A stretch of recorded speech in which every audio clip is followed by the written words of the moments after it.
I guess for me, it's everything. It's something you've always dreamt of. Growing up, it's a reason why you play. I mean, I didn't play, footy just to be a, local footy player, or I try to be the best, player I can be. And being a Warrior is accomplishing that dream. It comes with a lot of pressure, and when you make it, it's kind of surreal. But and the responsibility you get. But it's also giving back to my family. I think all of it, all the sacrifices they made when I was growing up, all the trainings they would take me, mum and dad. You don't realise until you reach an age, just before you start getting in the professional environment, that that they gave up quite a lot for you. So making my debut was definitely something special for me, and a way of giving back to them for the hard work they did for me. Yeah, it wasn't that long ago. It was last year. I can remember it pretty well. But it was a shock because it was only my, I think, second pre-season. I was always pretty good at getting through fitness and stuff like that. But I was never really expected to actually make that jump into first grade, because my first 20 years was okay. I played first round one, but then got dropped, I think, after 3 rounds or something like that. And my confidence was real low. But then Stacey actually gave me an opportunity in a different position. I started off as half, and then he threw me into hooker, and I had no idea how to play it. He just said, when you get the ball, run when you can and do the best you can, and it actually turned out all right, and ended up playing quite a few games in my first year 20s. And then Cappy actually said I had a good pre-season, and it was with when Friendy was here, and I actually learned quite a bit off him, and how to compete and try to really do well in the fitness. And then he said, I'll give you a shot round one, and I was over the moon, and even mum and dad were shocked as. But it was definitely a lot of emotion, and it took a while for me to actually believe that I was actually playing first grade. And when you're sitting around players like Sean Johnson and Manu was there, and those players, and Simon, it was very surreal. Getting told I was going to come on, either first half or second half, full bully was pretty massive for me. I was going on for a pretty star player, and being able to play with like Roache and Sean and stuff like that, it was hard for me to get into get out of the little boy phase, you're actually playing first grade. So I remember sitting in the change rooms, and I got the jersey, and it was all pretty cool, but everyone just told me it's another game. But it's kind of hard to tell yourself that when you're accomplishing something pretty big for yourself. I was actually more nervous watching than actually playing. I don't know why. I was anxious or something like that to get on, but you just feel for them, because you know how much effort that the boys put into training, and how much pride they have in the jersey. I mean, some people would say that it looks like we're not trying, or we're losing, and it's just we're not giving enough effort. But I know how much each player puts into their preparation, and it's just sometimes on the field it just doesn't come off. And unfortunately, hasn't come off enough, and it's been too consistent with our bad performances. But it's just it's hard being on the sideline, knowing that how much work they do put into it's just not coming off on the field, unfortunately.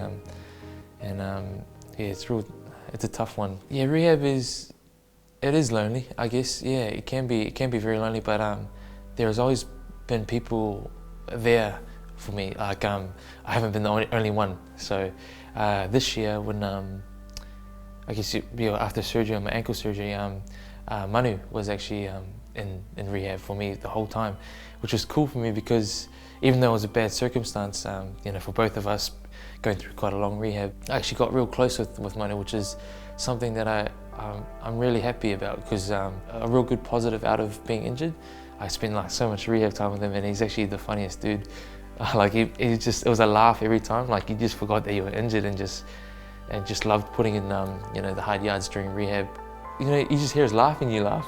Pretty much nothing will be funny, and you just hear him, and you just be cracking up. But Mr. 0% is a lie. I don't know. There's no one that's 0%, but they just mock me a lot, these boys. I do train a bit, because I just like to work hard.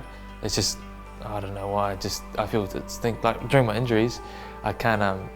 When the docs and stuff like that say take a week off, because the heels, the scar heal, and that is the worst time for me. Lying down and doing nothing is just tough, and I'm just used to just training all the time. Having Rubes there, which is someone that's similar, because every day they go do something. So whenever I need a top up, I go to him and just train, And with the body composition, that's what they're talking about, the fat test and stuff like that.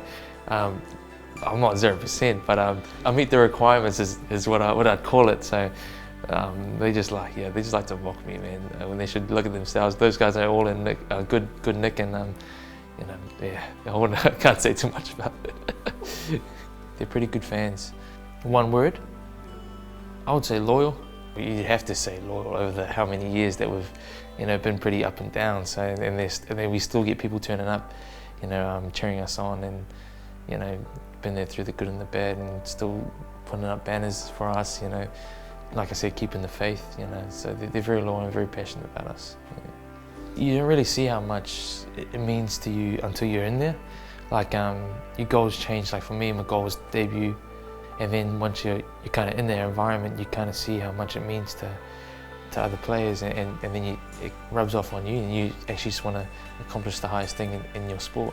And for me right now is bringing back a trophy and having a ring, and it looks pretty cool. And you see like players like Hoffy and that come around, and you see how many rings he's got, and how cool it is for him to to be able to accomplish that. But you see him accomplish that and still be very competitive. I think once you've had a taste of it, you just want it again. For me, it's, like I said, bringing it back to our fans, giving back to them. But also, a massive thing for me is giving one to Simon. If there's one guy that deserves it, it's that dude, man. He's been there for so long, and he definitely deserves his whole hand covered in rings, that guy. So I would love to be a part of, being a part of that team that gives it to him.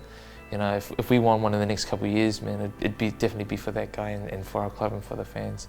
Because I hope he's still around for a long time. But we're running out of time, for that guy. So I really hope we can do it for him, man.